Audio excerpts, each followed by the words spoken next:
This year we have been enjoying eating fresh oranges, lemons, tangerines, and limes from our backyard citrus grove. With our 1 acre homestead, our ultimate goal is to plant enough fruit trees around the property to provide us with a year-round supply of seasonal fruit. And while we already have 4 producing citrus trees, we plan to plant 5 more to both round out our citrus as well as extend our season. Here on the homestead, our last fruit harvest is our pomegranates, which are ready the week of Thanksgiving. And with our current citrus setup, our first tree does not provide for us until mid to early January. This obviously leaves December as a month where the land isn't providing for us. So we plan to put 5 trees in the ground, more than doubling our current citrus grove. Hey you guys, welcome back to the Secret Garden Homestead. For those of you that are new here, hi, my name is Christina, and me and my husband Ryan and our family are starting up a homestead in the Bay Area, California on about 1 acre. This is our second year here. And behind me I have our citrus grove, and I'm going to walk you through the varieties that we purchased. I'm really excited about what is going in the ground today. And yeah, this is the beginning of planting here on the homestead year 2. Okay, so over here, and I don't think this is where we're going to plant it. We were kind of just talking it through. But over here I have what's called an Owari Satsuma, and this is a mandarin orange. It's a semi-dwarf, so it can get relatively big. I want to keep these manageable so that they're easy to harvest. But one thing I love about this tree is that it's actually ready to harvest in December. So I was talking about how we don't have fruit in the month of December. Well, this tree will provide us fruit for the month of December. My kids love mandarins. It's something they can just snack on. I do believe that this is a seedless variety, which was really important to me.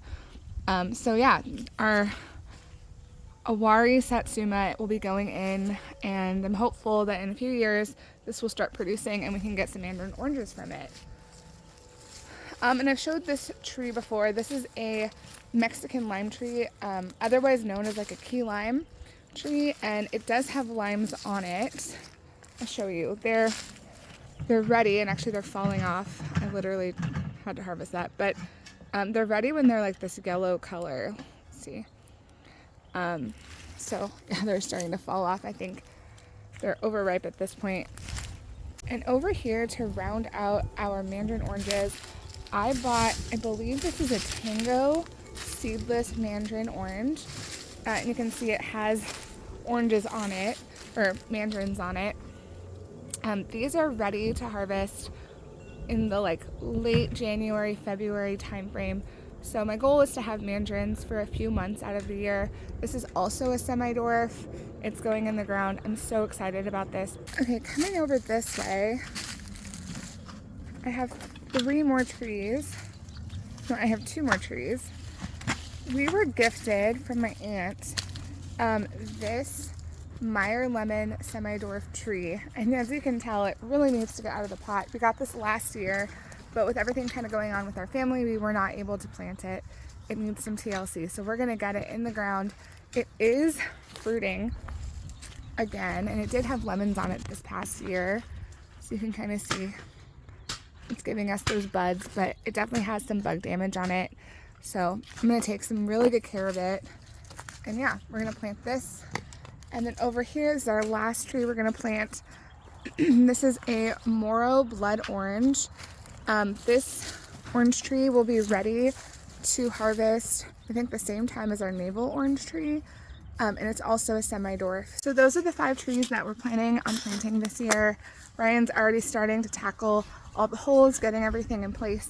So I'm really excited. I don't know if that's all the citrus we're ever gonna plant, but for right now, adding 5 trees to our grove makes a lot of sense. And if you guys have any trees that are citrus that can grow in California in the winter that you would recommend, please let me know, because we do have more space and we can totally plant more. But for now, those were the 5 varieties that we were really interested in planting for this year. As far as the trees that we already have in our citrus grove, we have a Dancy tangerine, which has seeds and is ready to harvest in like early January, early mid-January. We have a navel orange, which is ready like late January through March. We have a pink lemonade grapefruit, which I think will be ready to harvest in the March timeframe. And then we have an unknown variety of lemon over here, which is ready to harvest right now. It's very yellow in color. And so we're just keeping it on the tree for now so that we can have lemons as we need them and pick them. All right, so we're getting ready to plant the Moro blood orange, and it's gonna need to be 9 feet from these 2 trees, which puts it right on top of a current rose bush. We've got 4 rose bushes back here, and they're not really gonna synergize well with the citrus grove, so we're gonna end up moving them, and this is our first attempt at a transplant. So let's see how this goes.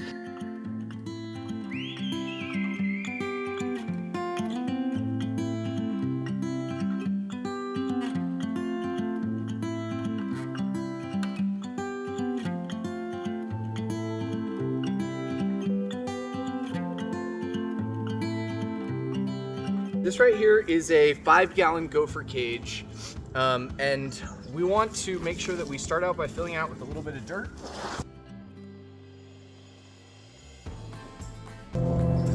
Pop the tree out. This right here is a Meyer lemon tree.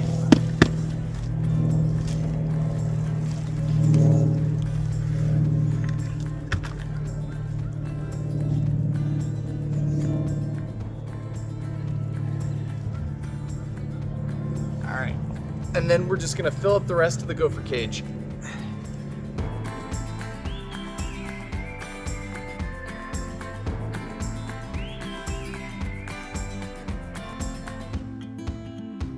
Alright, so I've chosen the location for the blood orange tree to evenly space it out about 9 to 10 feet from both of our lemon trees and about 12 feet from the orange tree, so that the roots aren't going to interfere with each other. Went down about 18 inches, and then all of the trees that we plant on our property we put in gopher cages. We've got a gopher problem. We've tried to mitigate some of the gopher problem by planting, or the previous owners had planted some ornamental garlic, and I think that does pretty well, but in order to ensure that the root structure for the tree is healthy, we have to put them in gopher cages.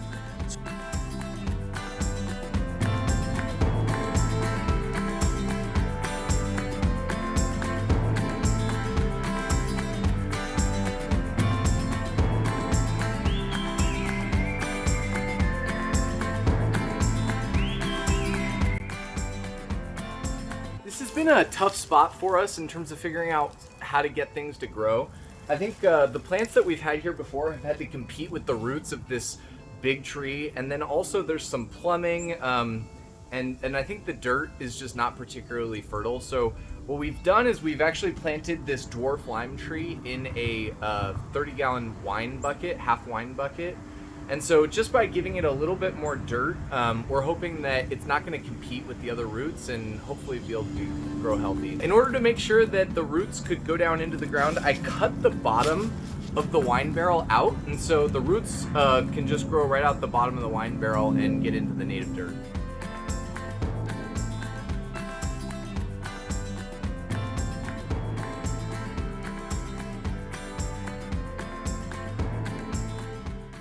All right, well, here's the finished product. So here was the dwarf lemon tree that we planted in the wine barrel, just to try to give it a little bit more dirt so it wasn't competing with all the roots and pipes that are in this at the front of the citrus grove. And then we just spaced the trees about 9 to 10 feet apart, following the grass line. We have kind of 2 sets of trees. We've got the front trees and the back trees that are evenly spaced out so that they have plenty of space for their roots to grow. So we have basically our 3 mandarin trees, both in front, the mature one that was already here, and then the other one that we planted right behind it. We've got the orange tree that's fully mature in the background, the grapefruit tree, again 9 feet apart, and then we have our Meyer lemon tree. And in the back there, we have the blood orange tree. We have a different varietal of lemon here. Eventually, we are going to take out these rose bushes and plant, I think in phase 2, we've started mapping out where we want our next varietals of citrus to go. along the back fence. So thanks for being with us today. Hope you enjoyed this